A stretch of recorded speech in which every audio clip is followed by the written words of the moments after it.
Welcome to Catholic Answers Live, the program where you participate with your questions about apologetics and evangelization, including the most important theological, spiritual, moral, and social issues facing the world today. Call now with your question for today's guest. Toll free 1-888-31-TRUTH. That's 888-318-7884. Now, from San Diego, Catholic Answers Live. Hello and welcome to this Tuesday edition of Catholic Answers Live. So happy to have you here with us for Open Forum. Open Forum both hours today. This hour, Tim Staples, our guest. Next hour, Jim Blackburn. And Open Forum means any question that you have about us Catholics, what we believe, what we do, is welcome. 888-318-7884 is the number, 888-31-TRUTH. Tim Staples is Director of Apologetics and Evangelization here at Catholic Answers, author of many things, including Behold Your Mother, a Biblical and Historical Defense of the Marian Doctrines. Hello, Tim Staples. Well, hello, Cy Kellett. It seems like a very, it's kind of a boring time to be Catholic right now. Nothing happening. Nothing going on. It's all, we're in the doldrums. Yes. Sort of. I imagine people will call and ask us about that. And yesterday, Trent handled several questions. I mean, Yeah. and legitimately so. There are Yes. many questions to be answered, but Yeah. we persist in the joy of the gospel. Amen, brother. Whether things are up or down. Amen. And I worry that maybe some people allow their peace to be disturbed, and that's not.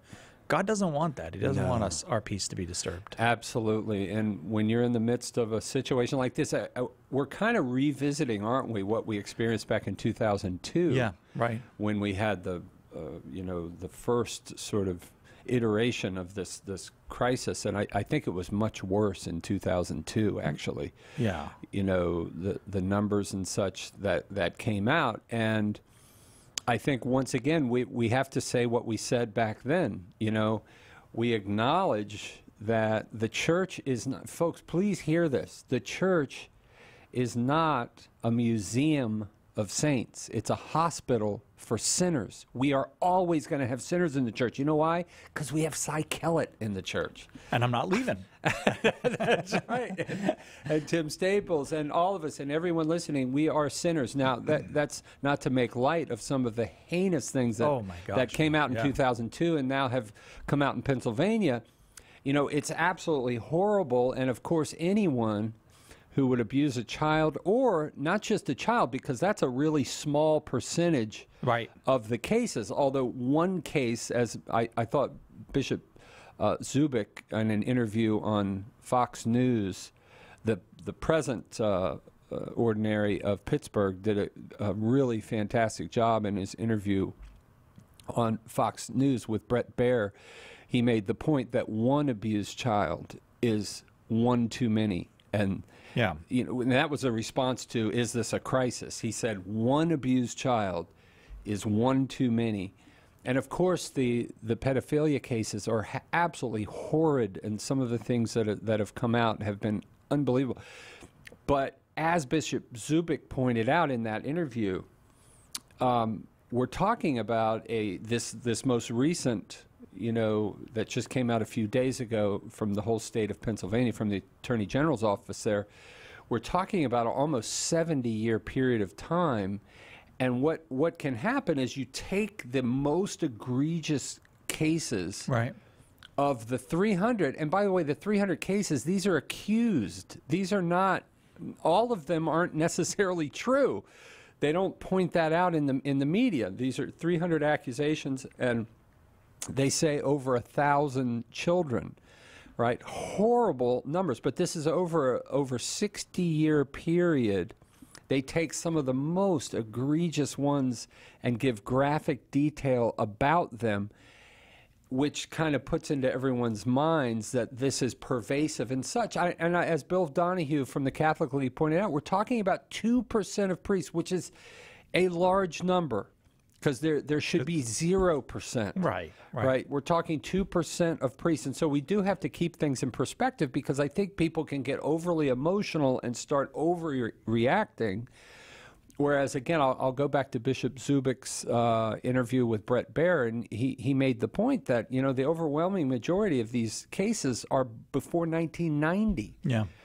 And actually, in the last 25, 30 years, we've seen a dramatic improvement because of the things the bishops have put in place. And he could speak for Pittsburgh when he gave a litany of the things that they're doing that are really bringing about good in the church. And so, folks, be heartened. There's a lot of good going on in the church, of course, but that doesn't mean we sweep under the rug any of these atrocities. It was kind of a double whammy, though, because there was all the information that came out about Cardinal McCarrick, and then his losing the red hat, no longer being a cardinal. Right. And then the stuff from Pennsylvania hit, and I wonder if I do think many people are feeling, look, if there are bishops or priests who are living the way Cardinal McCarrick lived, they want them out.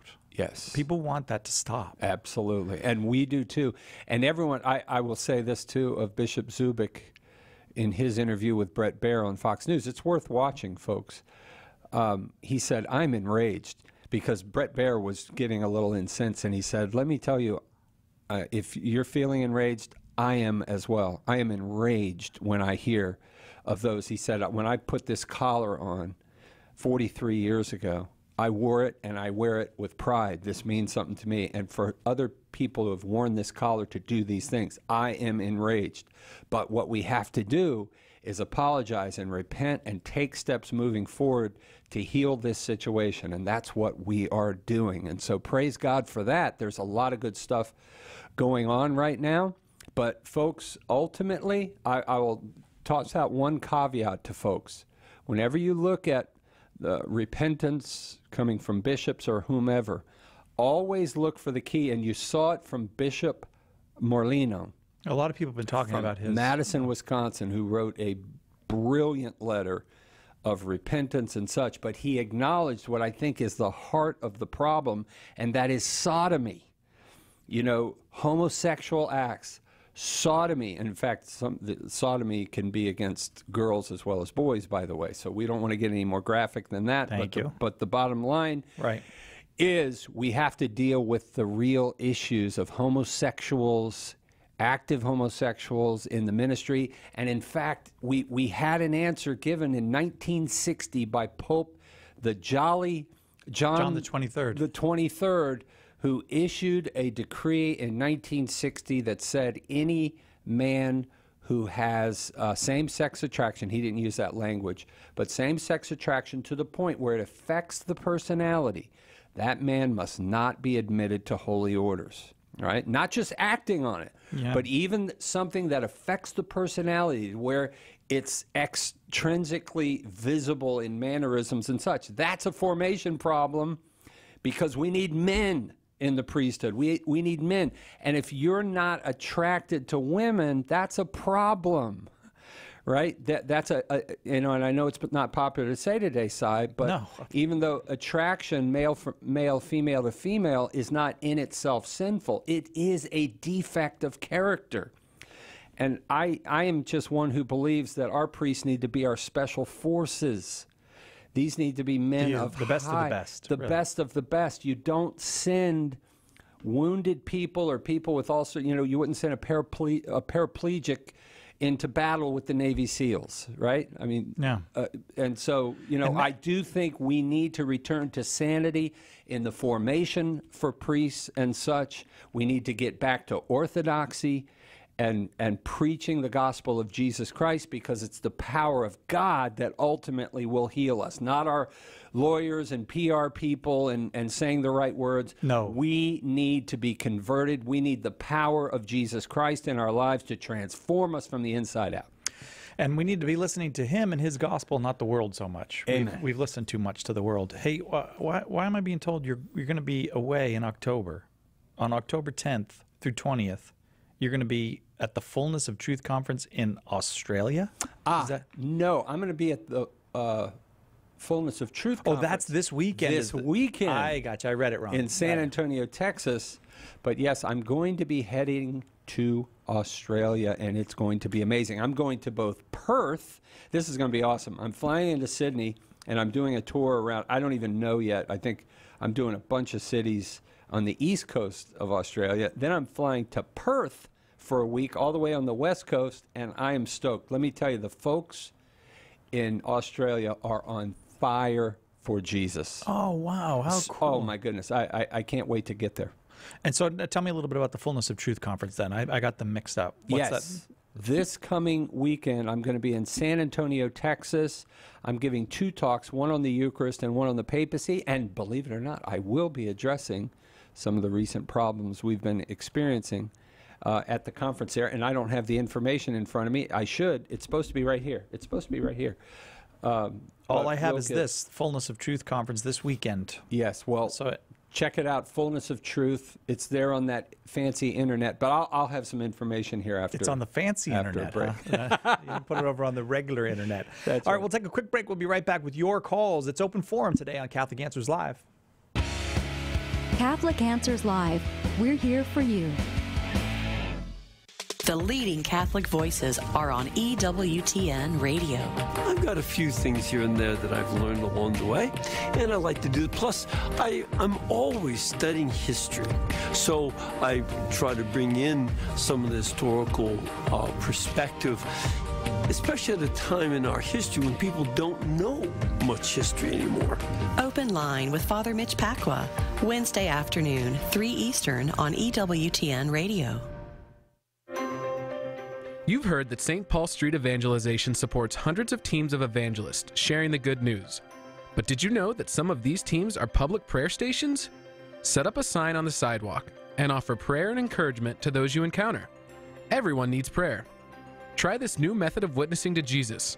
Contact St. Paul Street Evangelization to get started at streetevangelization.com. That's streetevangelization.com. Call now with your question. 888-318-7884. This is Catholic Answers Live. Welcome back to Catholic Answers Live. Lots of folks on the phone for Tim. Open forum. Any question you've got on the Catholic faith is welcome. But the team of professionals that help Tim and I stay on track have brought a piece of paper in, Tim. What do you got? And it was actually stuck right to the bulletin board where it's supposed to be, and I walked right by it without bringing it in here. But at any rate, yeah, folks, want you to know if you are down under, I am going to be October 18th through 20th. Now, that's the second part of my Australia tour coming up in October. But want to mention in particular, October 18th through 20th, I'll be at St. Vincent's in, if I pronounce this right, Kwinana, Western Australia. You can register at that World Wide Web, you know, that www place, Evangelization Australia, and you spell that with an S, not a Z. You know, it can be spelled either way. That's the problem. It's more British if you put the S in. The S, yes, but it's actually a secondary spelling. I checked it in the dictionary. Okay. In English, Evangelization Australia. See, if we just spoke Latin, we would all spell things the same way. But anyway, Latin. Evangelizationaustralia.com. This is going to be awesome. The YB Catholic Conference, it's going to be amazing, my friends. And I'm going to be all over Australia, as I said. But I also want to mention, I have coming up a conference this weekend in San Antonio, but I will be remiss if I didn't mention this as well. Let's go back to Australia. I'm going to be joined by Father Larry Richards, the priest. You talk about a manly priest. It's Father Larry Richards, a wonderful preacher and such. We are going to get together there in Perth, and we're going to have us a time. And there's going to be a whole bunch of other folks there as well. And this weekend, San Antonio, Texas, again, get the information from Fullness of Truth. .com. Fullnessoftruth.com. All right, let's get to those phones then. Brian in Yonkers, New York, listening on the Catholic Answers app. Brian, thanks for downloading the app on your phone. Your question for Tim Staples. Hey, guys. How you guys doing? Doing great. So my question is morality like something that we're taught or something that we're born with? Like, I always thought since we're made in God's image, we have some of those qualities, which are the good things. And then somebody had told me, well, no, it has to be taught because he taught Adam and Eve. So I just would like your clarification on what the Catholic teaching is on that. Yes, that's a great question, Brian. And in fact, your gut was correct on this, Brian. We are born with a nature, all of us, and we are all human. Cy and I have the same human nature, and we can examine our nature and we can understand things about it as a result. For example, when we look at the conjugal, we could examine any aspect of human actions, but let's look at the conjugal act. We can look at our natures as human beings and understand that the conjugal act has a twofold purpose. Its purpose is to bring together one man, one woman, and secondly, to procreate children. Well, although I would say the primary purpose is the procreation of children, but it also has the purpose of joining together one man, one woman. So any time the sexual act is used apart from that context, it's contrary to the nature of the act. And that's an important point, Brian. You're right.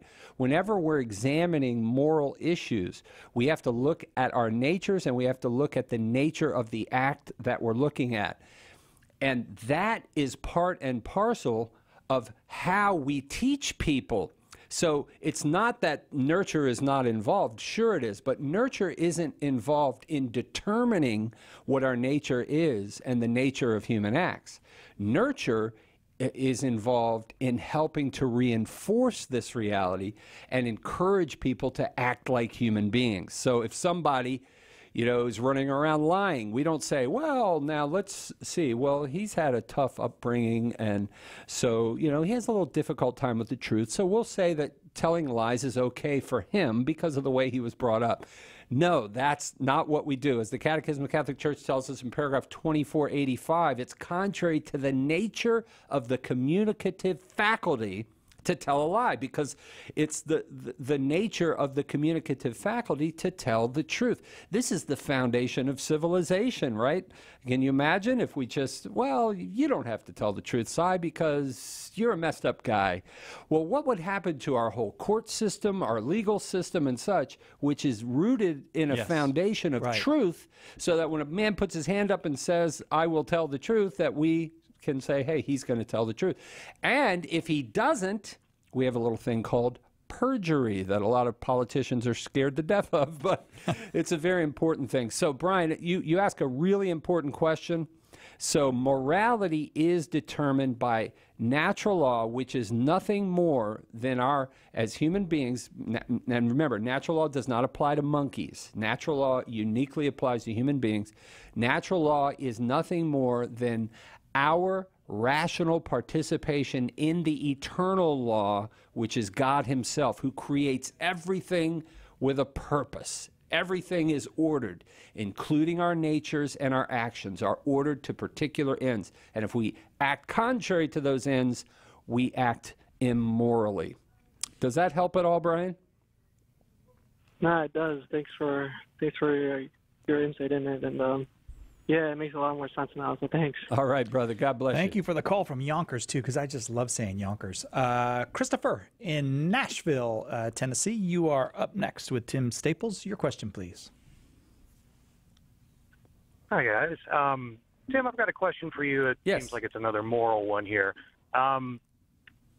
Is there an official teaching from the church, or is there at least some inclination toward a teaching about whether or not it's morally permissible to use vaccines that have been derived from or manufactured with the use of aborted fetal tissue? I'm under the impression that would fall under the same kind of category as stem cell research, but that's why I'm calling. Right. Gotcha, Christopher. Great question. And I will tell you this. My gut on this, and I can tell you my wife and I both, we try as best we can to avoid using those vaccinations that are derived from aborted fetal tissue. It bugs me in my conscience, but the church has issued a directive on that says as long as our position is stated, we are supposed to say, you know, we are against this in principle. There's nothing wrong with using them because it is remote enough. See, in our moral theology, we have what's called formal cooperation, which is formal cooperation in evil is always and in every situation wrong. That's where you are involved in the actual evil act. Now, this is not a case of, you know, being involved in the actual abortion. This is using fetal tissue down the road, okay? So it's not formal cooperation in evil, but it is material cooperation. The other day, you know, Cy, you made the point that if you live in this world, you are materially cooperating in evil. It's just because it's everywhere. The question is it remote enough? And in this case, it is remote enough participation where it's morally acceptable. But again, I always emphasize here that Catholics also, you know, we're not just machines that listen to the church and the directive from the church and say, okay. And, well, we do say, okay, I agree with it. But we can also say as Catholics, like my wife and I have, even though this is permitted, I ain't going to do it. Mm-hmm. Because to me, it's reprehensible and in a small way contributes to the death industry, in my humble opinion. But again, the church says we can, understanding that it is remote enough material cooperation that it can be morally done. And it is a relief for a lot of folks, because for a lot of folks, you can't get your kid into school unless you get certain vaccinations, and some of them, unfortunately, are from lines that are derived from fetal tissue. And while it's regrettable, I think you can see I'm cringing right now because of the abortion industry in our country has become so monstrous, so evil now with Planned Parenthood, you know, selling body parts and such, which the church has in fact condemned, has come out but it's everywhere. So to me, you know, this causes me to bristle, but it is a relief for a lot of families who can't get their kids in schools unless they have these certain vaccinations. But Catholic doctors, scientists, let me give a shout out to you. We need to be involved in finding ways to create vaccinations that don't involve using fetal tissue, because we don't want to in any way participate in the furtherance of this industry of selling body parts. Because, folks, unfortunately, there is a law out there of economics, right, where there is demand. We have the law of supply and demand. I mean, when you have demand, it tends to cause people to create more supply. And so that's why I say we as Catholics should be in the forefront of making sure this doesn't have to happen. Christopher, thank you so much for that call and for that opportunity to clarify that.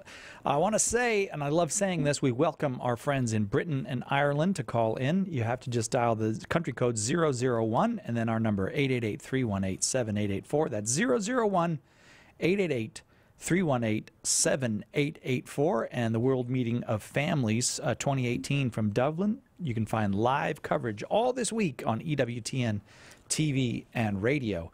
We go now to Thomas in Austin, Texas. Thomas, you are on with, what's this guy's name again? Oh, yeah, Tim Staples. Sorry, blanked for a second. The problem I almost child. said Michael Caine because I was just thinking about, but Thomas, I'm sorry to make you wait. That would be Michael Caine. Later you can read this in the Michael Caine voice, all right? Thomas, go ahead. Your question for Tim. Oh, hi. Thanks a lot for taking my call. Yes.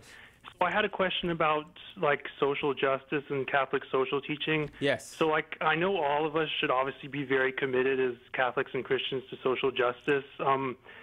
However, like, it just seems like in our society there's kind of a divide, and also in our church, I would say, regarding what are the public policy implications. You know, some people think there needs to be more government, more progressive taxes. Other people think the government's already too big and just it makes things worse. And, like, for example, like health care, like on a different call-in show, I asked a very learned and famous priest. I won't say his name, but he said that about the healthcare issue, and he seemed to suggest that it should be, you know, like as local as possible. And he pointed to some of the failures of government in certain aspects. But when I look at like what the U.S. Conference of Catholic Bishops seems to say. They seem to be somewhat partial to the idea of like single-payer, universal health care, provided it was pro-life, pro-religious liberty, leaving those things aside. But so where does the Catholic Church come down, Thomas? Is that what you're saying? Yeah, I'm just confused because people on the left and the right cite Catholic social teaching, and so and I've heard that it's not really left or right, but I guess I just don't know how does it move the debate forward, or how do I know how to apply it to certain issues if the bishops seem to say one thing, other. Okay, we got it, Thomas. Thank you very much. Great question, but I don't know if we have time to respond here because I got 40 seconds. I can get started. You have 10 seconds. 10 seconds. What is the proper size of government? Yes. Well, Thomas, let me tell you, you've asked a very important question, so I do want to wait till the other side of the break so we can give it a sufficiently reflective response. Fair enough. Thomas, hang on. It's Open Forum today on Catholic Answers Live. Open Forum means if you've got a question about the Catholic faith, we'd love to hear it and try our very best to give you an answer. Just dial 888-318-7884. Tim Staples, our guest this hour. Next hour, Jim Blackburn.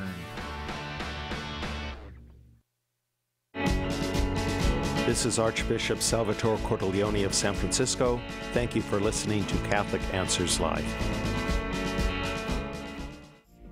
Tim Staples, Trent Horn, Cy Kellett, Chris Check, Carlo Broussard. Our on-fire lineup of speakers will inform and inspire your audience to grow in their Catholic faith. For more information on booking a Catholic Answers speaker for your event, visit CatholicAnswersSpeakers.com today. The Galileo affair is a black eye on the reputation of the Catholic Church. What happened in the 1600s is constantly used to bash the Church and show how anti-science it is. This argument was originally made by anti-Catholic authors in the Protestant community, but today skeptics and atheists use it to bash Christians of all kinds in their efforts to show how faith and science are fundamentally opposed. But the critics are wrong. What's more, they don't even get the facts of the Galileo case right. Now, Catholic Answers president, Christopher Check, has produced a brand new resource to set the record straight. In Moving Heaven and Earth, the true story of the Galileo affair, he brings his historical expertise to bear on the question and exposes the lies and distortions. Chris provides a frank and honest look at what really happened, at the drama and intrigue, at the politics and personalities of Renaissance Italy that were involved. He dispels the myths and acknowledges the errors that were made on both sides. To make your donation and get a free copy of Moving Heaven and Earth, visit Catholic.com and click the Galileo Affair banner, or call us toll-free at 888-291-8000. That's the Galileo Affair banner at Catholic.com, or call toll-free 888-291-8000. Hi, this is Dr. David Andrews. Do you have questions about the Catholic faith? Get the answers on Call to Communion tomorrow at 2 p.m. Eastern on EWTN Radio. Now, back to Catholic Answers Live.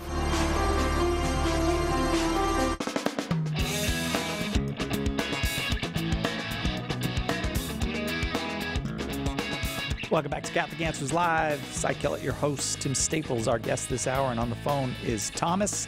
And Thomas is in Austin, Texas, and wanted to know what does the Catholic Church teach about the proper size and scope of government? And I have to tell you, Thomas and Cy, this is one of the many things I love about the Catholic faith. The Catholic Church is not Republican, and the Catholic Church is not Democrat. It's Green Party? It's not Green Party. It's not any party. In fact, the Catholic Church calls everybody to repentance. And, you know, we were talking during the break. I mean, it's the age-old argument, you know, all the way back to the beginning of this country. And we can go to Europe as well. There is always a battle in the church, left and right, and we're always moving, you know, all right, what do? No, we don't want to go this far. We don't want to go this far. And there's a reason for that. Jesus said, "My kingdom is not of this world." Jesus did not come here to establish the perfect political system. He came to give us a church with the means of our sanctification and salvation. And so you're never going to have a Republican. Well, now we got a Republican pope. Oh, we got a Democrat. No, you don't. All right, number one. But there are principles the church gives us that are very important in the political discussion. For example, the principle of subsidiarity. Right? Now, this lends itself to a more, let's say, conservative view of government. Smaller, more local. Why? The church has always said, well, it doesn't necessarily mean it's smaller, but it does mean that it emphasizes that what can be done on the local level ought to be done on the local level. And that flies in the face of large capitalistic societies as well as communistic societies. Why is that? Because just the opposite happens. You have the huge moguls in capitalism that control everything and use people as cogs in the wheel. Right, right. And that run over anybody that gets in their way for profit, profit, profit. As Pope St. John Paul used to say so often, we must, you answer capitalism with people over profits. People must come first, and we have to consider the common good. And I know Glenn Beck will get crazy. He said common. He's a communist. No, but the common good is something that we have to consider as well. But now, on the other extreme, so in other words, we're going to check capitalism in that sense, right? Emphasizing the dignity of the human person, and profit is not everything. My friends, the market isn't everything. We also have to consider the common good in human beings. But on the other side, you have communists, fascists, and such, where the state controls everything, which is contrary to everything. And they tend to be materialist atheists as well. Yeah. Communism has been. But even so, even a theistic attempt at communism, people will say, but wait a minute, man, in Acts chapter 2, the apostles had everything in common. They had a wonderful communistic system. There's nothing wrong with communal living. Religious orders have been doing it for well over 1,000, 1,500 years and more. But the key is these are freely entered into communes where everybody gives everything. What happens in communism is you're forced, and it ends up being contrary to human nature because private property is taken away, it's confiscated. You don't have any private property, which is contrary to human nature. You don't have freedom. The state controls everything, and that, my friends, is a mess. It's a disaster. It hasn't worked anywhere, and it also destroys charity. It destroys all sorts of things. And so, as in the Catholic Church, Cy and I were talking about how even in the last century, great minds like Belloc and Chesterton attempted, with their distributism to kind of go between the communists and capitalists, as a middle way.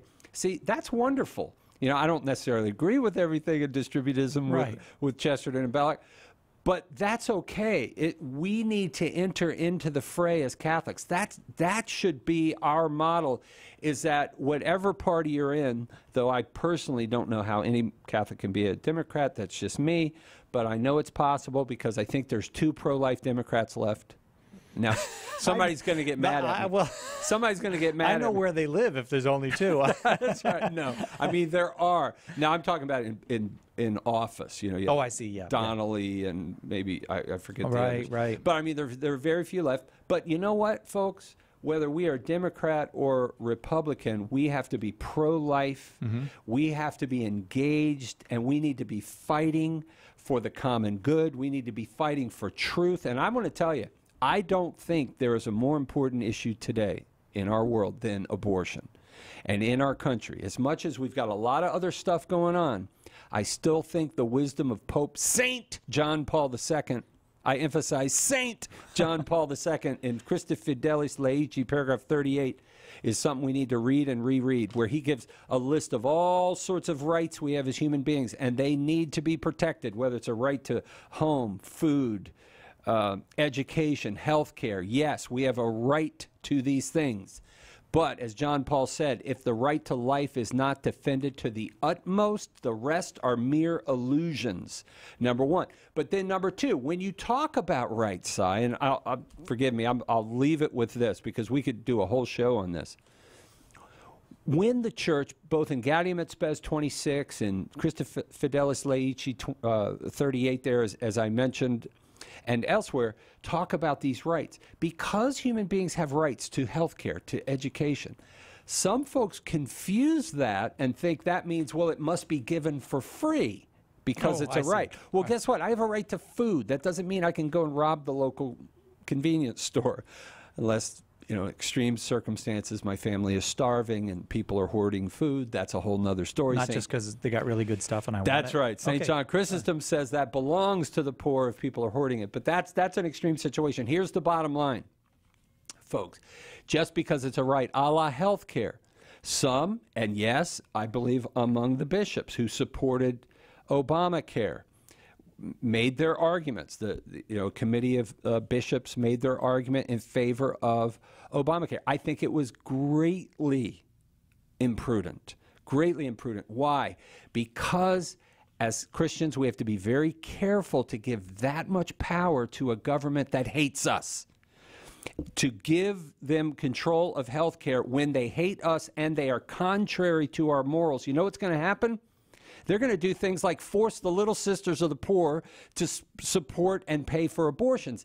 And I will say this now. You say, well, Tim, you're disagreeing with some of the bishops. Yes, some. But we also had my friends, Archbishop Naumann, Kansas City, Kansas, and Bishop Robert Finn of Kansas City, Missouri, who did a pastoral letter where they presented the other side. And they said everything that I just said, and I thank them both, by the way, for writing that pastoral letter. They said everything I just said, but they also said this: because it's a right doesn't mean it necessarily has to be provided by the government. There are ways you can get health care to people using market systems and such. And so that's where the argument is, Si. It's how do we get this to the people? It's not, we're not denying that it's a right. Same way with education. Come on. Every human being has a right to education. But last I checked, it costs a lot of money to go to Catholic schools. Am I right, Si? It does indeed. For those who say it should be free, why do I have to pay so much for my kids to go to Catholic schools? But anyway, we'll leave that for another discussion. The bottom line is we as Catholics should be involved at every level of the discussion, get involved and use Catholic principles, understanding at times we will legitimately disagree as good Catholics because everything is not carved in stone down to the minutia of every, the church doesn't micromanage how these principles are going to apply. But if I can say, like, when I look at our society today, and it strikes me that just millions of families are struggling just to make ends meet. They're, in many cases, living in housing that's not adequate for the size of their family, or they're afraid to have more children because they have... If you see families struggling that much, you can say there's something wrong with this. This is absolutely not... Absolutely. And Si, to that, what I say is we have to, as Catholics, we have to look at the last decades. There was a president, I think his name was Johnson, and he used Detroit as his model city. We are going to end poverty. And look at it today. They pumped billions and billions and billions of dollars, and it is today a war zone. All of those track houses they built are crack houses now. So what does that tell you? It's not just throwing money at the problem. It's not just, but what it is. See, I believe these sorts of things need to be dealt with by the church and by local communities who can be there on the ground and really deal with it. When you have a federal bureaucracy that comes in with one-size-fits-all theories, they virtually never work. And so again, that's why we need good Catholics in office. Catholics, run for office, become president. If my son Luke is listening right now, either be an apologist or be president of the United States. All right. Those are the two best jobs, apologist or president of the United States. Hey, well, your kids are going to go off to college now, and even today, there are probably many heading off to school, and they're going to get lots of one-size-fits-all theories and answers. And that's why we got this back-to-school sale. We want to equip students going back to school with resources to help them answer questions by other students about the faith, by their instructors, and all that kind of thing. Tim's got this wonderful book, Behold Your Mother, A Biblical and Historical Defense of the Marian Doctrines. And there's a whole bunch more that's on sale right now at shop.catholic.com. You just visit the back-to-school category at shop.catholic.com and get more information on all the stuff that is available for your student today. Got questions? Visit us today at Catholic.com. The wisdom of Mother Angelica. Have you ever been so grief-stricken and so heart-sick that you can't see God? You can't see God in the tragedy. You can't see God in that cross. You can't see God in that situation. Why? You're enveloped in that grief. You're enveloped in fear. And God is out the window. You don't see Him standing right next to you. EWTN. Live truth. Live Catholic. Looking for an on-fire Catholic speaker for your event? Catholic Answers speakers will inform and inspire your audience to grow in their Catholic faith. For more information on booking a Catholic Answers speaker, visit CatholicAnswersSpeakers.com today. Catholic Answers Live is brought to you in part by CatholicSingles.com, the website for Catholics who want to meet others who share their Catholic values for faith, fellowship, and love. You can learn more at CatholicSingles.com. Catholic Answers Live thanks CatholicSingles.com for their generous support. Homeschool Connections, an online provider of courses for your Catholic homeschool, is a sponsor of Catholic Answers Live. Homeschool Connections website is homeschoolconnections.com. Call now with your question, 888-318-7884. This is Catholic Answers Live. Welcome back to Catholic Answers Live. I am your host, Cy Kellett. Our guest this hour is Tim Staples. Next hour, Jim Blackburn will be here for the entire hour to take your questions. If you have any question at all about the Catholic faith, 888-318-7884 is the number. And I didn't say it today, and I usually try to say it a little bit more. But if you're not Catholic, we welcome your call as well. If you are one of our Protestant brothers or sisters, you're welcome to call with questions and challenges, whatever you got. And if you are not a baptized Christian, if you were raised as an atheist or a Buddhist or a agnostic or any others, you're welcome to call 888-318-7884. Tim, I don't know if you know this, but we are joined in studio now by a guest traveling with her absolutely beautiful family. And what is it, 5 kids you got out there? Yeah. And a husband who's filming this at the moment. And a husband. And you're Alex. Yes. And I don't know if you want to give your last name or whatnot, but yes, Alex Moore. Alex Moore. All of my friends. And you are here. They might be watching this right now. You're here in California from Denver, Colorado. And it's one of our enemy cities because of the Denver Broncos. But it is a very Catholic city. Is it really? I did not know that. Is that really true? Really vibrant church there. Yes, yeah. Very vibrant. Well, we're happy to have you here, and thank you for bringing the family. And we love it when people visit. Just give us a call, and you can come by. And you have a question for Tim? Yeah. Yes. So, when a couple, let's say God may be calling a couple to having another child, and maybe they're not open to it, what happens to that soul that God wanted to give to that couple? Right.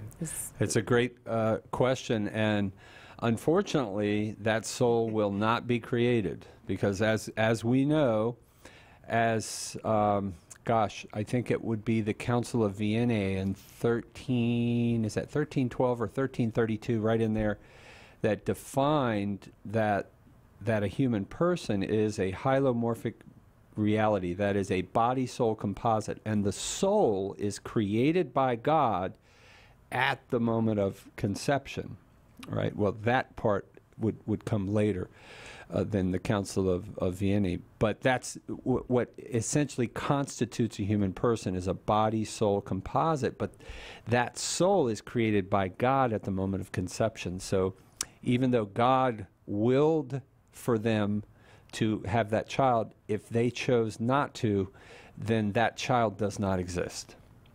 And that's sad, isn't it? It is sad. Because God willed for them to have more. And, St. Thomas Aquinas talks about the antecedent and consequent will of God, and we could ponder that till Jesus comes, right? There's God's antecedent will, some will call that his perfect will, and then the consequent will, consequent to our failures and such. What is actually actualized was not God's perfect will. Okay, Alex? That's great. Yeah, because I've always thought about that because God says that before I created you, I knew you. Right. So I always wonder. That's right. It's not that you had existence, but God knew. See, God, of course, knows all of the failures that we're going to have. He knows how we will cooperate with His grace. He knows everything that will happen. All real things that will ever happen, God already sees because He's outside of time. So He knew that couple was not going to cooperate with His antecedent will and not bring that baby into the world. And so therefore, God could not say of that potential baby, I knew you, because he never exists. So he's not real, even though, there was a potency there. Wow. That's amazing. That's a wonderful question. I didn't know if there would even be an answer to that, but that is wonderful. All right. Well, thanks for coming in and asking Thank you. And you better get back to them. I think they're destroying the studio. No, that's not really true. They're very well-behaved children. They're right behind the... Yeah. Thanks, Alex. Got to go back to the phones now. Thanks for coming in with your question. Thank you for everything you do. All right. God bless you. We go now to Philip in Great Vancouver, Canada. Great Vancouver, is that different? I got to find out from Philip. Is that different than regular Vancouver? He's watching on YouTube Live. Philip, what's Great Vancouver? Is that a town? Greater Vancouver. It's Greater Vancouver. So essentially, just the whole metropolitan area. It's Greater Vancouver. Okay, I'll mention that to Marie. She needed to write the whole word out. Okay, your question for Tim. All right. So I was discussing the Eucharist with a friend of mine, and we kind of pondered this notion, and we had our own conclusion, but I'd like to run it by you, Tim, because you're a more knowledgeable source. So at Mass, the Eucharist that we receive is obviously the glorified body and blood of Christ, which is enthroned in glory at the right hand of the Father. Correct. But his body was only glorified at the time of his resurrection. Yes. So therefore, this leads to my question. At the only Mass, which was celebrated before the resurrection, so the Last Supper, did the apostles receive the unglorified body of Christ? Yes, according to St. Thomas Aquinas. Now, the Church has never given us a definitive answer on this, but according to St. Thomas, who actually in the Summa Theologica gives both sides, which tells you that there's more than one opinion here, is yes, it would be the unglorified body of the Lord, supernaturally in a way that's beyond our ability to comprehend, communicated at the Last Supper. As the great St. Augustine in his commentary on the Psalms says, Christ held himself in his own hands. Now, if that's the case, I think Thomas's position is reasonable. Would he be holding his future glorified body in his own hand? That's not reasonable.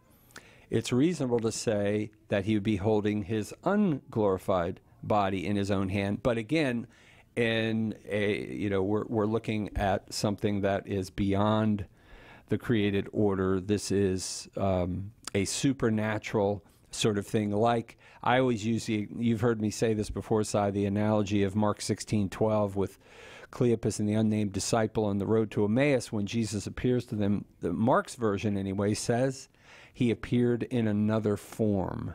Right now, he appeared to them in another form. So if he can do that, he could certainly do that at the Last Supper, and he could appear in any number. There's limitless forms that he could appear in or under the appearances of. Does that make sense, Philip? And there, I'm really bowing to St. Thomas Aquinas, who's a lot smarter than all of us. Oh yeah, for sure. Put together. Knew everything that there was to know in his time. Yes. But yeah, it's kind of speculative theology, but for sure that's a start, and I guess we'll find out in the Beatific Vision, right? Amen. That's right. Thanks for calling, brother. Thank you, Philip. Let's go to Peyton in Virginia. Peyton is listening on the Catholic Answers app. Thanks for downloading the app on your phone. Peyton, your question for Tim Staples. Hi, thanks for having me. So my question actually kind of goes back to a question like 3 questions ago. Yes. And it has to do with marriage policy in regards to the historical context between the church and the state. Yes. So I know there's kind of a bit of a debate within the Catholic Church in America as to what the right path going forward is. Mm-hmm.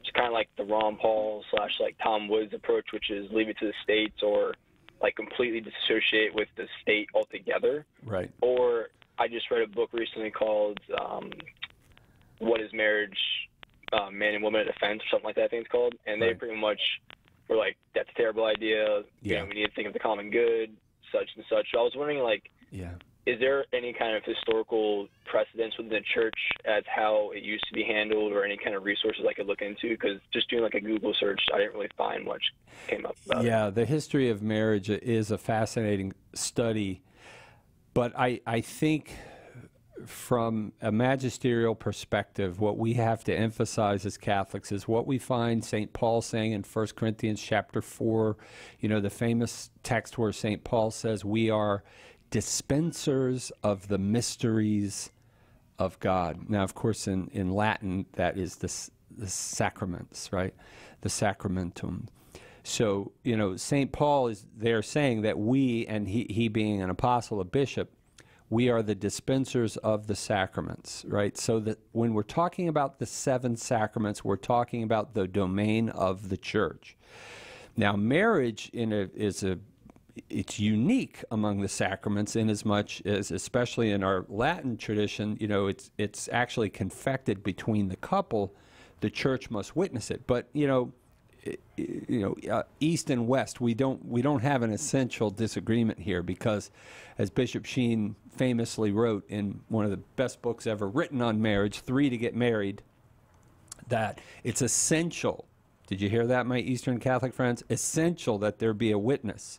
Deacon, priest, or bishop, ordinarily speaking. So I think the church is pretty set right there that this is the domain of the church.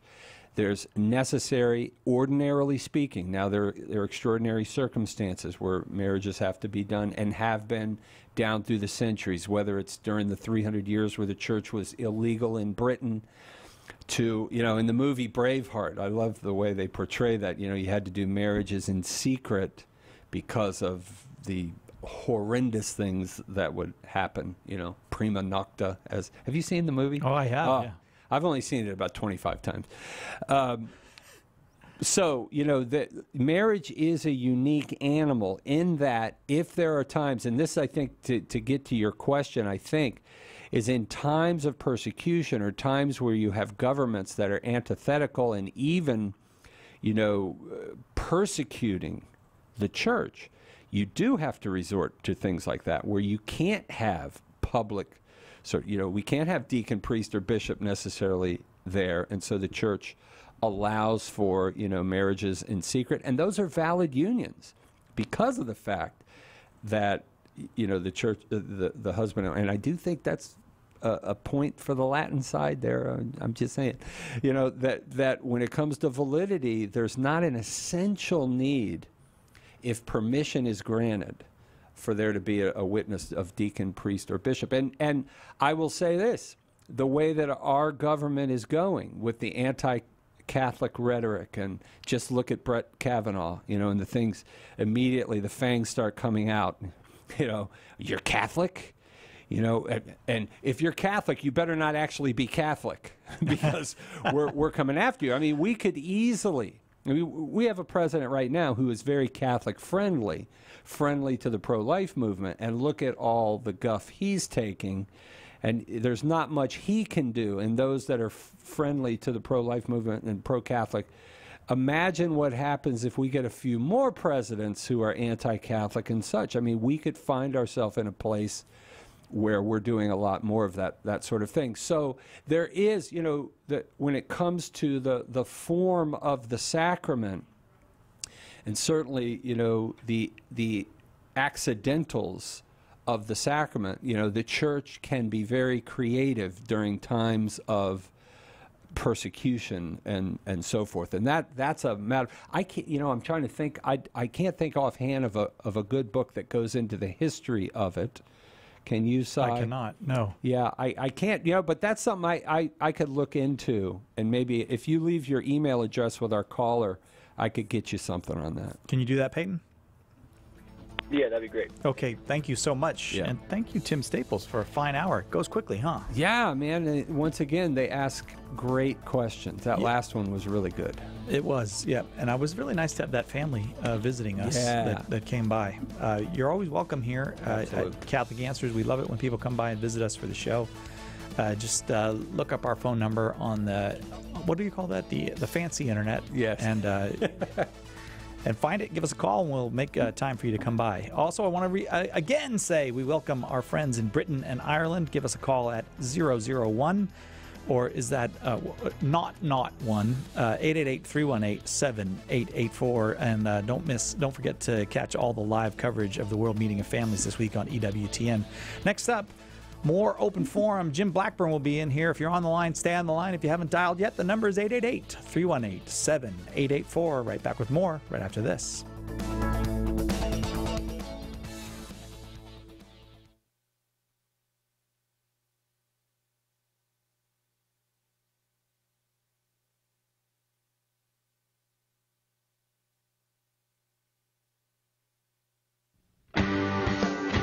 Ready and waiting for your call today on Catholic Answers Live.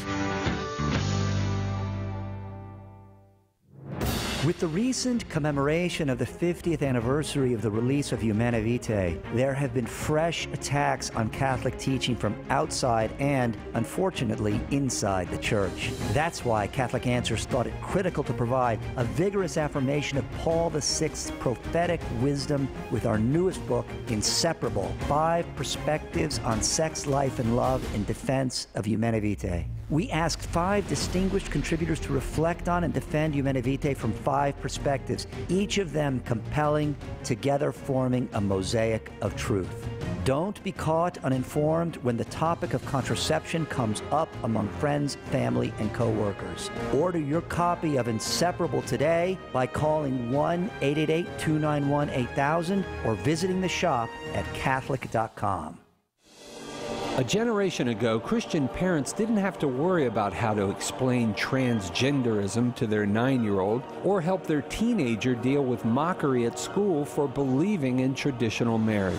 But today, as our culture's moral center continues to fly apart, and with every form of deviance publicly aired and celebrated, we have no choice but to equip our kids to understand about such issues.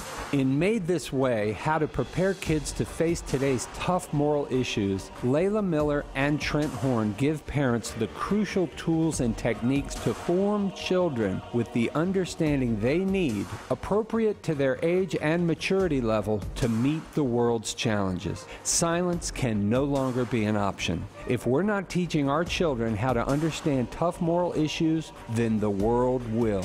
Read Made This Way and learn how to give your kids a firm foundation on which to build a life of moral clarity and happiness.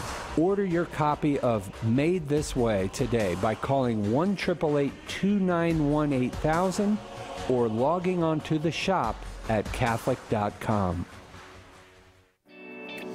Have you subscribed to the Catholic Answers Radio Club newsletter? This is Catholic Answers Live host Cy Kellett, and I want to tell you about our new weekly newsletter full of behind-the-scenes information and facts you need to know about the show. It's easy to sign up. Just visit CatholicAnswersLive.com and look for the newsletter sign-up box on the front of the page. It's a great way to keep up to date with what's happening with the show and see what's coming in the days ahead, delivered weekly into your inbox. Sign up today for the Catholic Answers Radio Club newsletter and see what you've been missing. Go to CatholicAnswersLive.com. Is the Church wrong on contraception? In a culture that worships the pursuit of sexual pleasure, the Catholic Church's teaching on contraception can seem archaic and unintelligible. Its critics say it's outdated, theologically unfounded, and even harmful. And even faithful Catholics can have difficulty explaining this moral teaching. Catholic Answers is out to change all of that. That's why we've just released Trent Horn's dynamic new DVD, The Case Against Contraception. Using scripture, papal and magisterial teachings, natural law, and new insights provided by social science and medicine, Trent puts forward a compelling case for Catholic teachings with his trademark charity and persuasive graciousness. Be prepared to give a defense. Order your copy of The Case Against Contraception today by calling 1-888-291-8000, logging on to the shop at Catholic.com, or asking for it at a good Catholic bookstore near you. Catholic Answers is a media ministry that serves Christ by explaining and defending the Catholic faith. We help Catholics grow in their faith, we bring former Catholics home, and we lead non-Catholics into the fullness of the truth. Our goal is to be the most trusted and accessible source for sharing, explaining, and defending the Catholic faith through as many media as possible, from personal contact to the most innovative means of mass communication. Have questions? We've got answers. Catholic Answers. Visit us today at Catholic.com or call us with your questions at 619-387-7200.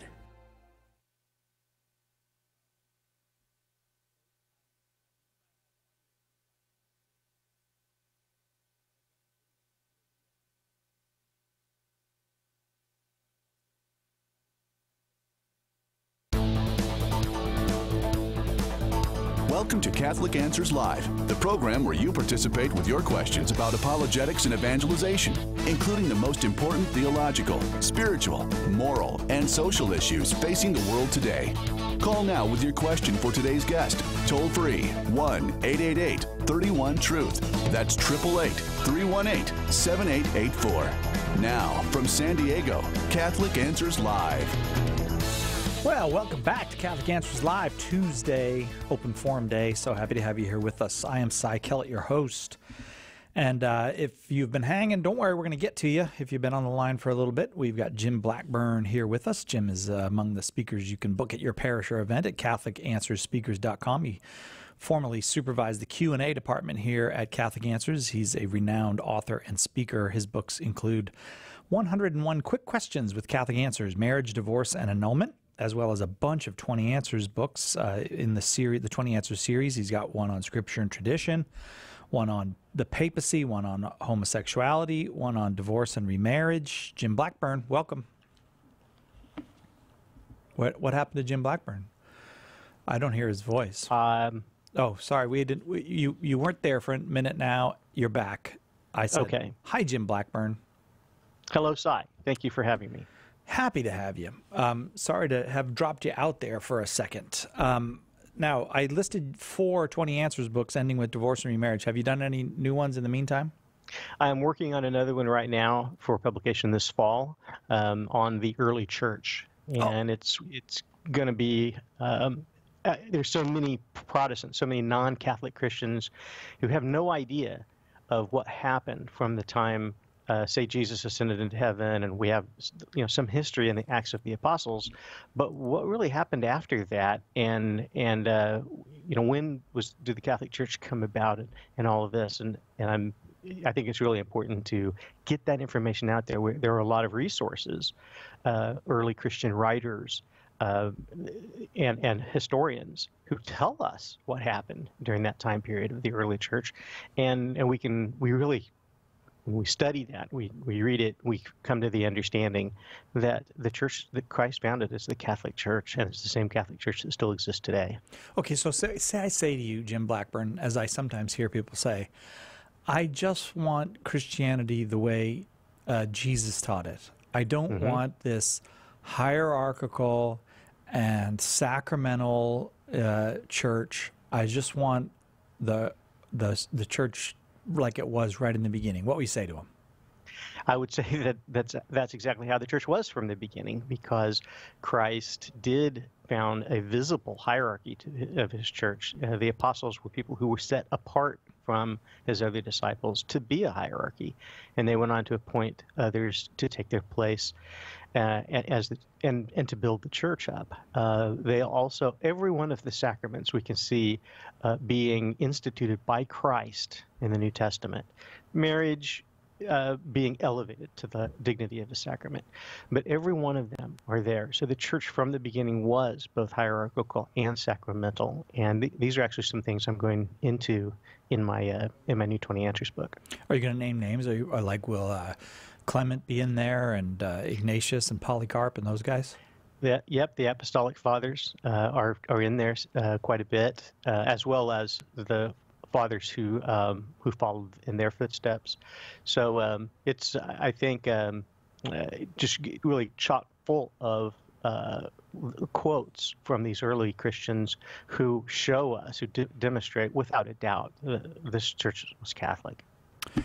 888-318-7884, the number here if you'd like to talk with Jim, 888-318-7884. Any question about the Catholic faith is welcome. When do you expect that, because I'm looking for, I'm going to read that one. I'm not going to skim it. I'm going to read that early church one, Jim.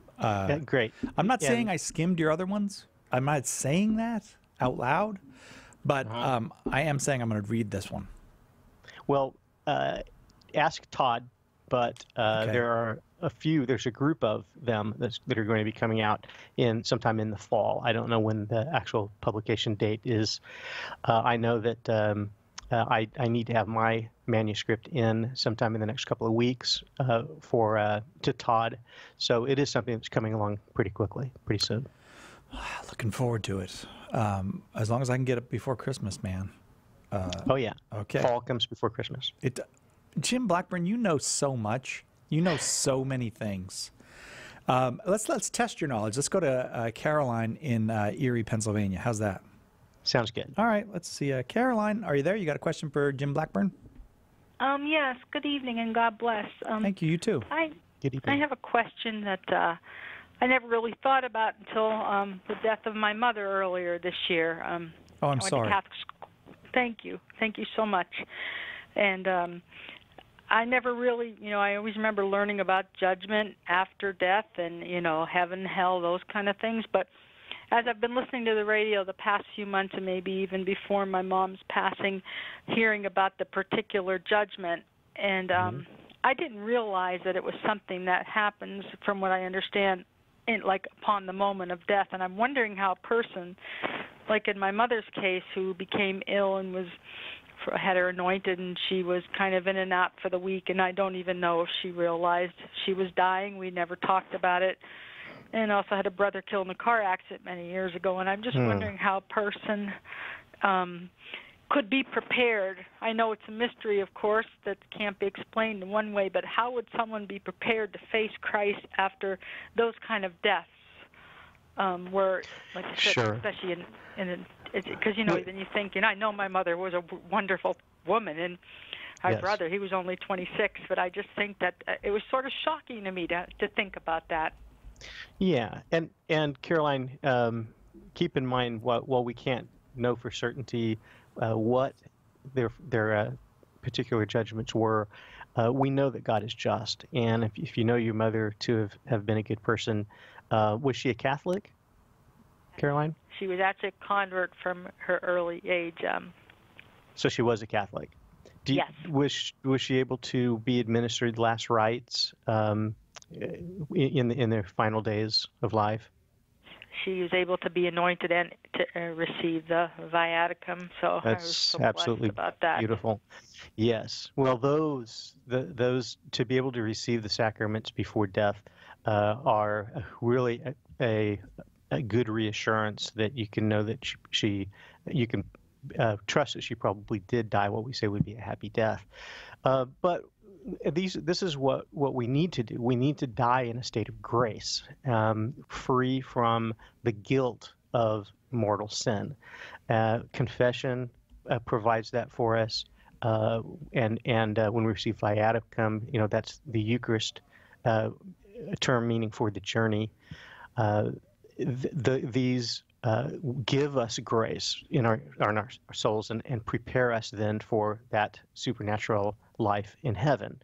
But the primary thing, the most important thing, is that when we die in a state of grace, which means that the guilt of our mortal sins has been forgiven. That's what the sacrament of confession is for. So we want to go to confession at least as often as we commit a mortal sin, and the Church wants us to confess our sins at least once a year. Secondly, our mortal sins at least. Secondly, there are things we can do for the other consequences of our sin. Guilt, as the Catechism teaches, guilt is the eternal consequence of when we commit a mortal sin. The guilt is something that prevents us from eternal life. When that guilt is forgiven, we can know that we're going to go to heaven, that sin's not going to keep us out of heaven. But there are other consequences that the Church calls temporal consequences, that even when our guilt has been forgiven, those temporal consequences remain. That's why we're given a penance at confession. It helps with the attachment to sin. It helps with making up for our sins in some small way. And then we also know God is extremely merciful. And if we die in his friendship, that is, without the guilt of mortal sin, even if there are still some consequences, some temporal consequences remaining, God even allows us to clean those up after death, and that would be what we call purgatory. One additional help is the church offers indulgences, and a partial indulgence forgives part of the temporal punishment due to sin, and a plenary indulgence forgives all of the consequences, the temporal consequences of that remain even after mortal sin has been forgiven. So these are all ways that we can assure that when we die, we're going to get to heaven as quickly as possible. So I hope that helps. Pray for your mother, because we can't know for certain what state she's in. She might need your prayers. So, and our prayers will never be for naught. They're never going to go to waste. So pray for her. Pray for the repose of her soul. Have masses celebrated or offered for her and for your brother. And these are things that we can still do while we're alive to help them on their journey as well. Thank you so much. It's very comforting, and I have been definitely praying for my mother. And I know that you can assign. I found out indulgence, if you earn one, that you can assign it to a deceased person. So it's next in line. Whoever's next in line. Thank you for saying that, Caroline. That's an underappreciated fact or gift of our faith, that we can, in fact, pray for and even seek indulgences for those who have passed on. That's right. Next up, anonymous caller, anonymous location, but a friend to us. Anonymous, your question for Jim Blackburn. Yes, hi. Thank you for taking my call. I was just wondering if ever, in other words, when is it, or if it ever is appropriate, barring like a priest having a heart attack on the altar or passing out, would it be okay for the priest to sit through on the altar, sit through the communion, and have the extraordinary ministers distribute communion? Okay. Yes. After the consecration, if the priest if there are physical reasons why he needs to sit down, then absolutely that would be appropriate for him to have the extraordinary ministers of Holy Communion administer the communion. It's ordinarily the priest he's the ordinary minister of Holy Communion, and so ordinarily he's going to be participating in that distribution, or being the only one administering the sacrament. But if he's physically got health problems or problems standing for a long period of time, whatever the case, if he's got an issue like that and he needs to sit down, then that's perfectly acceptable for him to do that. Okay. I didn't feel that was the reason, but I just was curious if it was liturgically correct for someone to sit a priest to sit during communion. Yeah, well, ordinarily, unless he's got a good reason, he should be administering the sacrament. But if he's got a good reason, then he can certainly sit down. Do you know what his reason would have been if you'd asked him, or did you ask him? Do you know what his reason was? I did not ask him, no. Maybe the only thing I can think of was that maybe it was a little warm in the church. Okay. Well, that can happen. I mean, a person can become overcome with the heat or be struggling with the heat. Especially, he's standing a good part of the celebration of Mass, and it could be, oftentimes, of course, the sanctuary is elevated, and it could be even warmer where he was. And look at the way he's dressed, with his priestly garments. He could have, the priest could have been feeling faint. It could have been that he could have been getting to him, and that could have been an appropriate reason for him in that case to sit down. And I would say, if this was, especially if this was an isolated incident, I wouldn't be concerned about it. Now, if he just doesn't want to distribute communion, if he always just goes and sits down and it doesn't seem to be a good reason for it, you might ask him about it, or to even talk to the bishop about it. But barring that, I would assume that he has a good reason to sit down if that's what he's doing.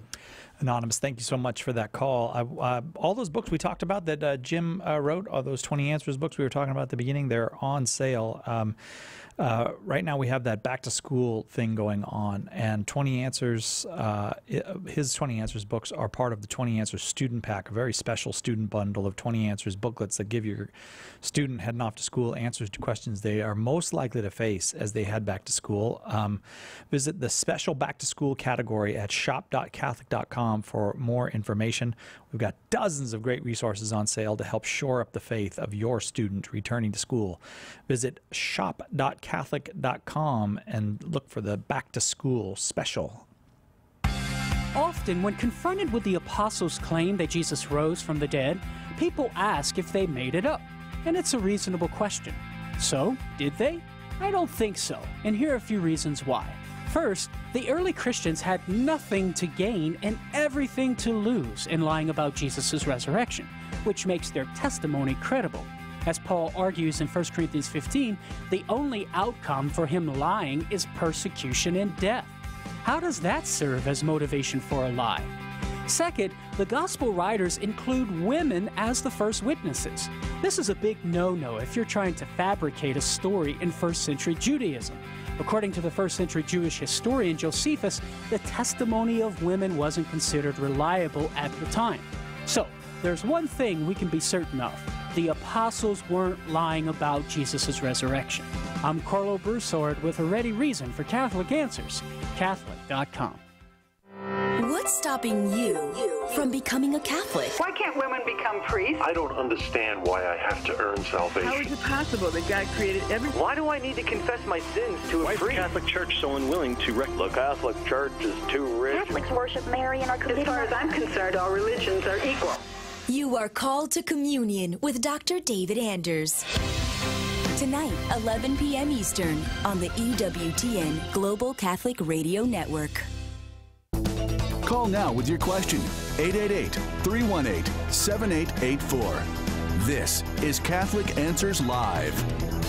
Welcome back to Catholic Answers Live. Special welcome today to all our friends in Britain and Ireland. If you have a call from Britain or Ireland, just dial 011-888-318-7884. And if you want to see what's going on at the World Meeting of Families in Dublin, live coverage all this week on EWTN TV and radio. Don't the British people have a different word for zero than we have, though? Jim, do you know? I thought maybe not, but I don't know if that's what or maybe I'm thinking of the letter Z where they say Z, I think, for the letter Z. I'm not good with my British stuff. Sorry, I can't help you there. You can't help me? No. Oh, man, I was counting on you. I thought you knew so much. Well, you do know a lot. Not about Brit speak. Not about, no. 888-318-7884 is the number, 888-318-7884. It's open forum. Jim Blackburn's our guest. We're having fun, and we move now to Jeremy in Fort Worth, Texas, watching on Facebook. Jeremy, thanks for your call and for watching on Facebook. Your question for Jim Blackburn. Sure. Thank you very much for taking my call. I really appreciate it. One of the things that I have concern about is, for example, at Mass on Sunday, all the talk prior to the Mass was, what are we going to hear from the pulpit about this latest abuse and scandal and cover-up? And that's all literally anybody was talking about, and we heard nothing. And I know so many people that had that similar experience on Sunday, and those that would defend it were saying, well, we just have to wait, and the Pope is going to write a letter, and we'll hear it eventually. And it's starting, and so then that particular day, I heard nothing. And so then I go home and I'm thinking to myself, well, be part of the change, be part of things differently. So I started looking up what it would take to become a deacon in my church. And I saw that I was disqualified because I've had a vasectomy, prior to returning to the Catholic faith. And it's something that I regret, and I wish I never would have had it done. And so I was sitting there, and it just dawned on me that what is it you can say to somebody who logically wants to stay in the Catholic Church, but who's fed up with the lack of taking this particular problem seriously, in the sense that I now find myself talking to other Catholics in an apologetic fashion. And the only defense is you almost have to end up normalizing the behavior by saying, well, it's like this everywhere, and it's worse here, and it's only 0.4% of the priest population. And next thing you know, it's like, but what I'm seeing in my world, among all the Catholics in my world, everybody's had enough.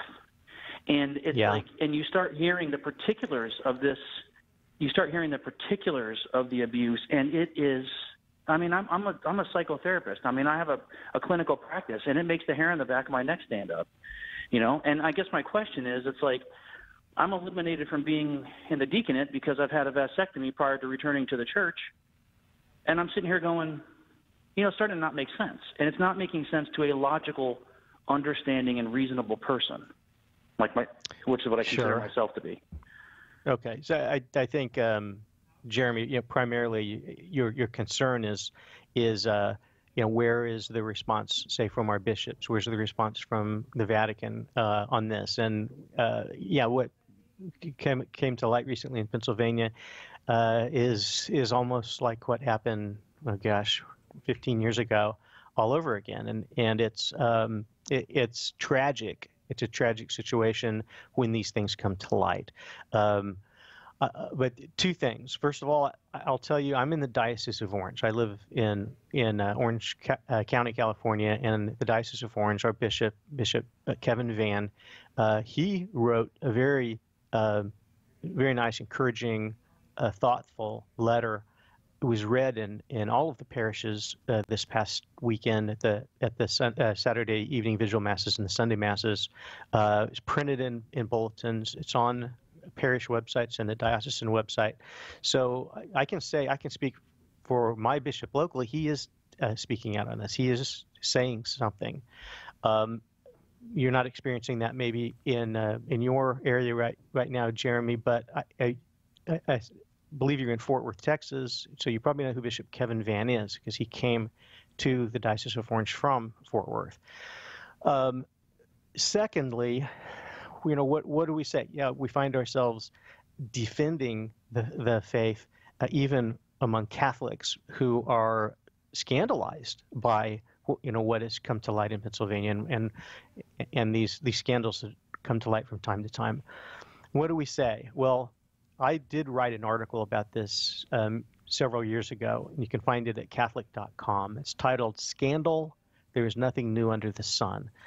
Go to Catholic.com and pull that up, because I explain in that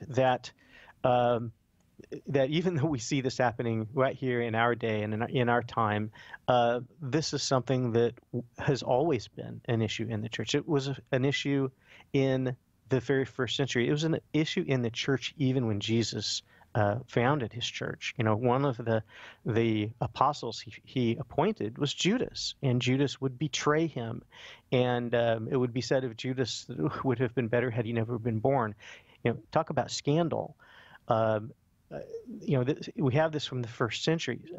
St. Peter, their first pope, had to be rebuked by Paul. I talk about this in this article. So even our popes are not above scandal. We have to realize we're all sinners. This is a church of for sinners. I mean, it's if you took all of the sinners out of the church and only had saints in the church, we really wouldn't have a church anymore.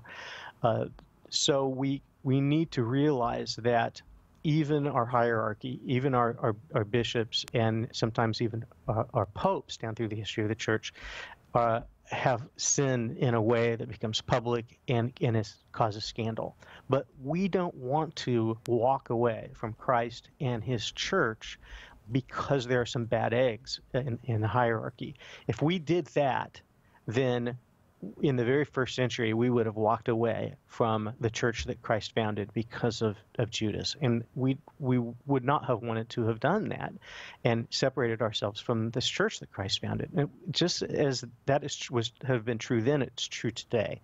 We don't want to walk away from the church that Christ founded just because there have been some horrific things done by by some of the hierarchy.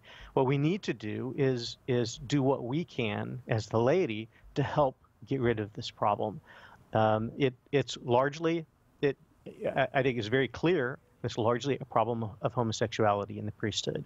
And in response to the scandal 15 years ago, the church did determine, that if someone suffers from homosexuality and has acted out on it, if it's deep-rooted, then we're not going to consider them for the priesthood.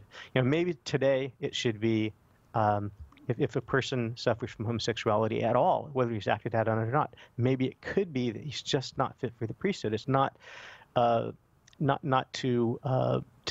attack his dignity, because he may be fighting that temptation and winning. But nonetheless, the temptations that can result in the priesthood can, especially when a priest is around other young men, it can, put a person in a situation of potential sinning, and so the priesthood just might not be the right place for that person to be.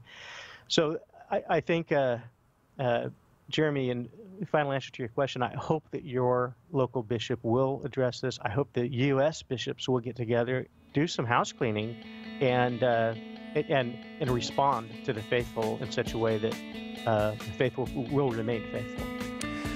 Thanks, Jeremy. Jim Blackburn, our guest this hour. It's open forum. If you have any question at all about the Catholic faith, whether you're Catholic or not, you're welcome to call 888-318-7884. The number 888-31-TRUTH. Be right back with more of that after this on Catholic Answers Live.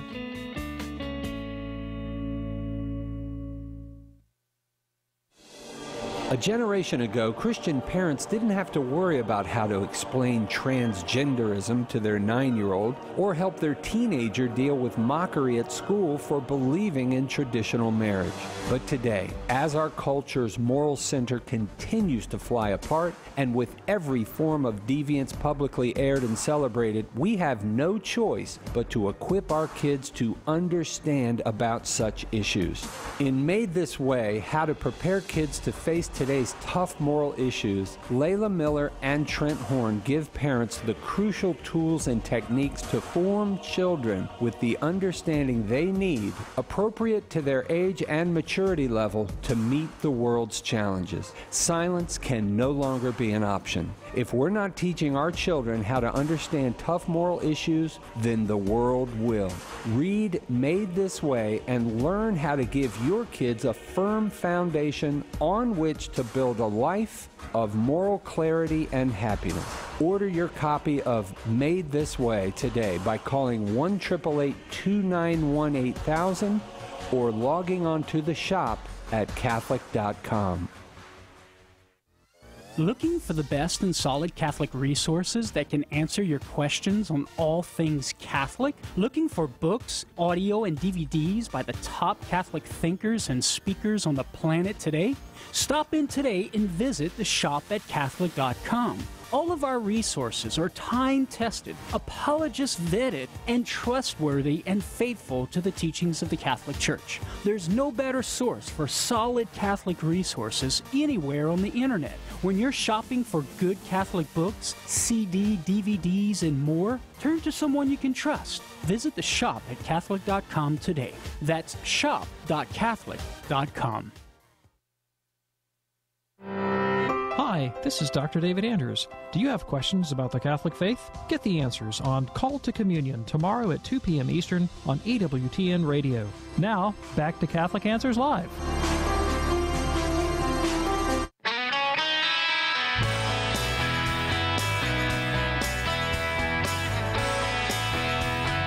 Welcome back to Catholic Answers Live, Open Forum. Jim Blackburn, our guest. 888-318-7884, our number. And we go now to Alan in Springfield, Missouri, listening on KQOH. Alan, your question for Jim Blackburn. Yeah, hi. Hi. Hi, Alan. Well, sorry. Well, my main question is, and I usually can answer pretty good, but a lot of times some non-Catholics that are Christian, but they like to try and challenge me about how I know that the Catholic Church was the first Christian church that was started by Jesus. Okay, Alan, you're just coming in and out. So, how do we know? I'm just going to rephrase it for Jim and let him answer it, and we'll see how we can come back to you. But we'll see if the phone line clears up a little bit. So, how do we know that the Catholic Church is really? This is a perfect question for you, Jim Blackburn. Is really the church that Jesus founded, the original? It kind of leads into a shameless plug for my book that's going to be coming out this fall on the early church, because this is what I really bring out quite a bit, is and show that continuation from Christ and the apostles to the apostolic fathers, to the early church fathers, and show this succession that happens in the early church, and not just the succession of the hierarchy, but the continuation of the constant doctrine of the church, the faith that was the deposit of faith that as it was handed on to the apostles and their successors. And so I wish I could offer that book to you right now, but I can't, until this fall. Two of the booklets that I've written for 20 Answers, though, are very closely related to this. One is on the papacy, and the other one is on Scripture and tradition. So I encourage you to pick up copies of those. Really, it's about the hierarchy of the church and the founding of it, and the continuation of it, as well as, what is it that we see as authority. But one thing, Alan, that I like to bring up is oftentimes a Protestant or a non-Catholic Christian will say, well, I'm not Catholic, I'm just Christian. We know from Scripture that, in Acts chapter 11, that Paul and Barnabas were teaching in Antioch, and that it was there that the disciples were first called Christians. So I'm a Christian. I'm not a Catholic. I'm a Christian. And this is actually something that I am going into in my new book, explaining that, it was what happened. What people don't really realize is that at that church of Antioch, that church was historically, we know, it was founded by Peter. Yes, Paul taught there, but Peter appointed a guy named Evodius to be the first bishop following Peter of that church of Antioch. And it was under Evodius, Bishop Evodius, that when Paul was there teaching, and the disciples were first called Christians. Well, if we look into a little bit more history, we see that after Evodius was the bishop of Antioch, we have Saint Ignatius of Antioch following in his footsteps as the next bishop of Antioch. And it was under St. Ignatius of Antioch that those same Christians were called Catholic. In fact, the earliest use of the word Catholic to refer to the early church we find in the writings of St. Ignatius, but he uses it in such a way that it's obviously been around for a while, and in fact very likely came from the time of the apostles themselves. But if you want to be associated with those Christians of the first century that we read about in Acts chapter 11, then you don't only want to be called Christian, but you want to recognize that their church, and so your church, is the Catholic Church. So this is a chapter right out of my new book that's coming out this fall, and I'd encourage you to take a look at that as well when it's available, Alan. Okay? Thank you. Thank you, Alan. Thank you. 888-31 Truth. The number, we go now to Teresa in Oregon, listening on Mater Day Radio. Teresa, your question for Jim Blackburn. Okay, my name is Michael. Oh. And I'm calling from Portland, Oregon. Oh, Hello? okay. Hi, that's good. Michael, we're happy to have you. I think we got our Oregon buttons crossed. I've been listening to you for a long time, and one of the issues that I think we Catholics need to know about the priest's sexual scandal is that somebody said yesterday that the gates of hell, that the church is not a true church. If he's properly catechized, he would realize that Christ did say the gates of hell shall not prevail against it, against the church. he didn't say the gates of hell will not come knocking, because the gates of hell knocked even when Christ was alive. Okay. Right from the temptation after the 40 days fast to when Judas sold him for 30 pieces of silver. The gates of hell knocked, but Christ never succumbed to it, and the church did not. And the church has suffered this tribulation for 2,000 years. These two will pass and will come out stronger. Fair enough, Michael. Do you have a question for Jim Blackburn? Pardon? No, I just wanted to make that as a comment because it saddened me that so many of us call ourselves Catholics, but we are like one leg in the church. Yes, I think you're exactly right, Michael. That is the case for many of us. And even those of us who get both legs in, sometimes we pull a leg out. It's like a little bit of hokey pokey, and we just need to stop doing that. Thank you, Michael. I'm going to keep moving because I want to get to as many questions as I can. Casey in Sacramento, you are up next. Your question for Jim Blackburn. Casey? Yeah, thank you for taking my call. Hi, Casey. My question is, I've been divorced for past 2 years by the state, and my annulment through the church is actually final today. Okay. Throughout the past year, though, I've been engaged, and I'm going to remarry, and I've been having trouble with remaining abstinent throughout that process. We live together, and financially, that's the only way we can survive. So we're living together under one roof, and we've gone to confession many times and always end up failing at the end to fall into temptation. So I'm looking for advice on breaking that mortal sin and leaving it behind us until we do get married, and also any sort of repentance, anything we can do together as a couple to repent of this sin, to hopefully have a blessed marriage in the future and move forward. Okay. Well, Casey, first, let me recommend that you talk to a spiritual director about the situation that you're in, because a spiritual director can spend more time talking about all the different aspects of your relationship and make some probably some good recommendations to help you with that. The first thing that comes to my mind is not only do we not want to sin, but we don't want to put ourselves in the near occasion of sin. We don't want to put ourselves in a tempting situation. In fact, if we knowingly and willingly do that, that can often be sinful itself.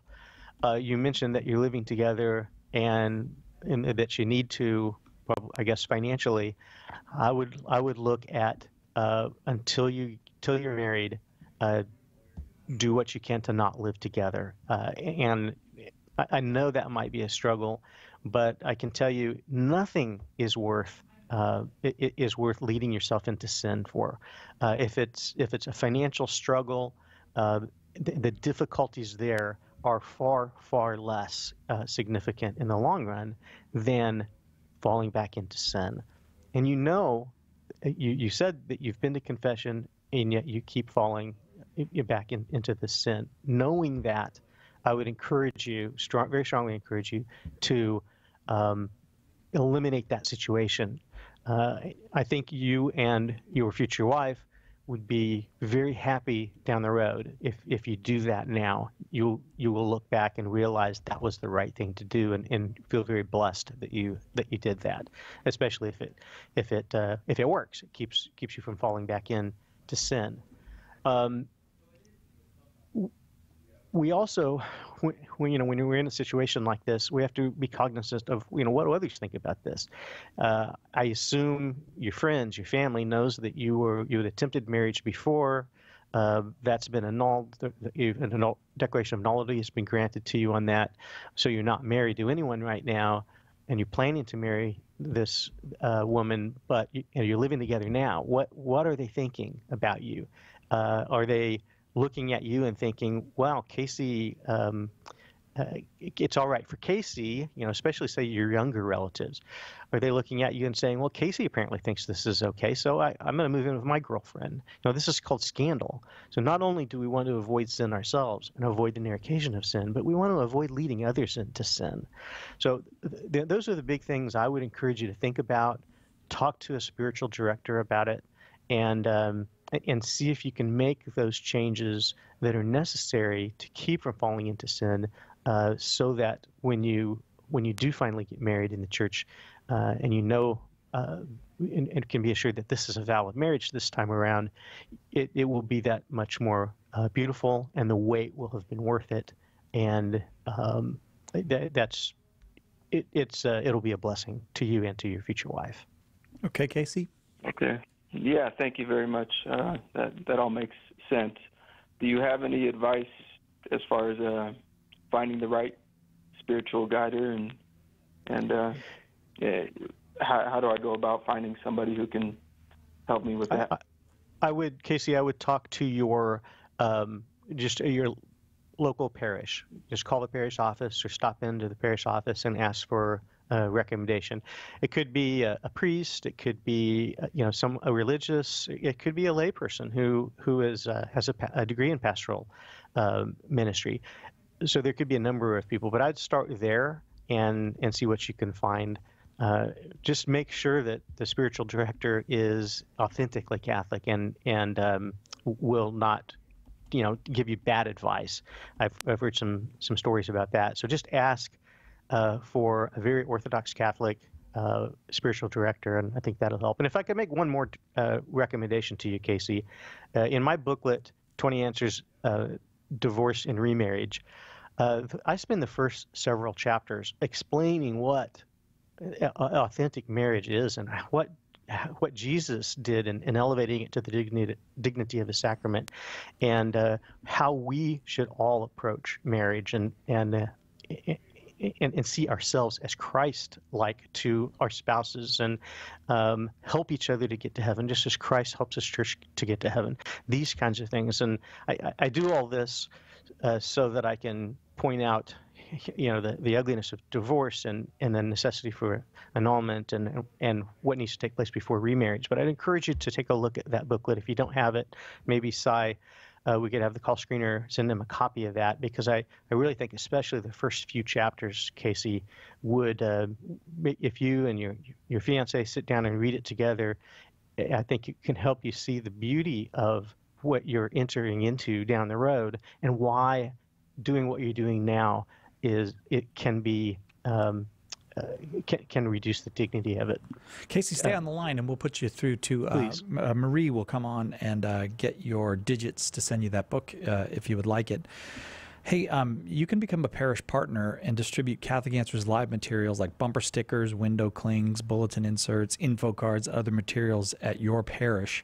This helps raise awareness about Catholic Answers Live, and it invites a lot of people to join this program. And you have to know that maybe your parish is in one of those areas where Catholic Answers Live used to be on the air but isn't anymore. Well, you can let people know that we're still here. I got a tweet the other day. Somebody thought we weren't on the air anymore. And I was like, yeah, we're on the air on 360 stations, but maybe just not your station. You just email us at calpartners@catholic.com, calpartners@catholic.com. Become a parish partner and help get the word out that Catholic Answers is here and trying to help. We'll be right back after this. This is Dr. Scott Hahn, and stay tuned for more Catholic Answers Live. EWTN, communicating the faith.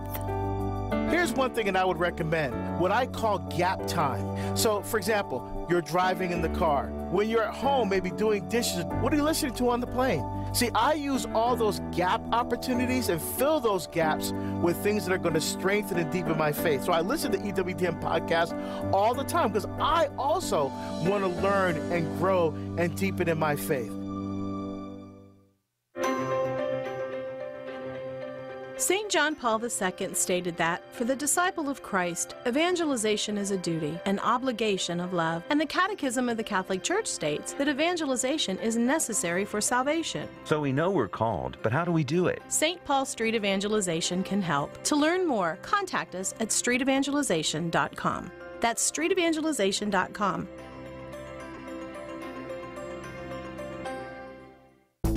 Call now with your question. 888-318-7884. This is Catholic Answers Live. Welcome back to Catholic Answers Live, Open Forum. Jim Blackburn, our guest this hour, and we go straight away to Thomas in Portland, Oregon, listening on Mater Dei Radio. Ooh, had a little problem with a call from Mater Dei Radio a minute ago. Do I have Thomas in Portland? Is that correct? Hello? Oh, I don't know what's going on with our... It's nothing to do with Mater Dei Radio. They're fine. One of the great Catholic radio stations, one of the oldest Catholic radio stations in America. But for some reason, the calls that I'm getting from Oregon are not working out for me today. So I'm going to go to Joseph in California, watching on YouTube. Joseph, we're happy to have you. Your question for Jim Blackburn. Hello, Jim. Okay, Hello. So my priest, he asked me a question at church, and he wanted me to go search for answers for the question. So my question is, he asked me, when he blesses food at lunchtime, and if you have leftover food or whatever, and then we eat it for dinner, does he have to bless it again? Hang on. Before you answer that, so why?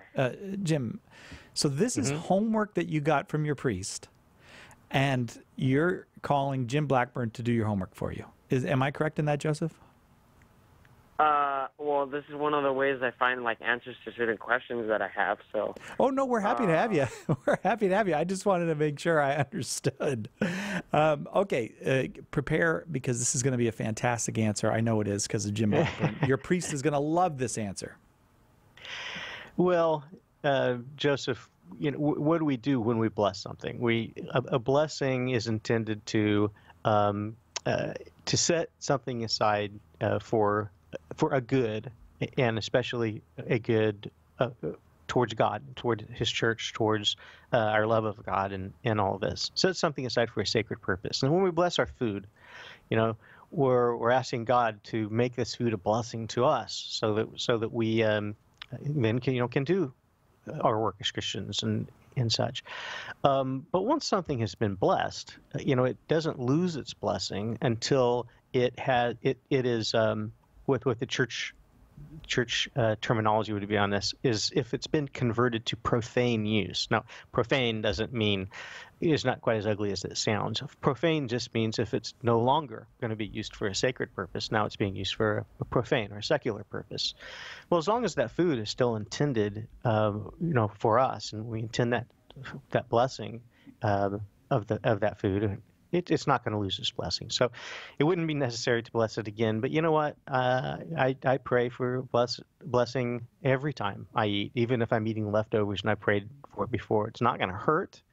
In fact, a second blessing maybe it could be helpful. So, Joseph, I would say it's not necessary to bless the food again, but it's not going to do any harm to do that. Okay? Now, okay, Joseph, thank you. You think that'll work? Yeah. Okay, I want this to work for your priest.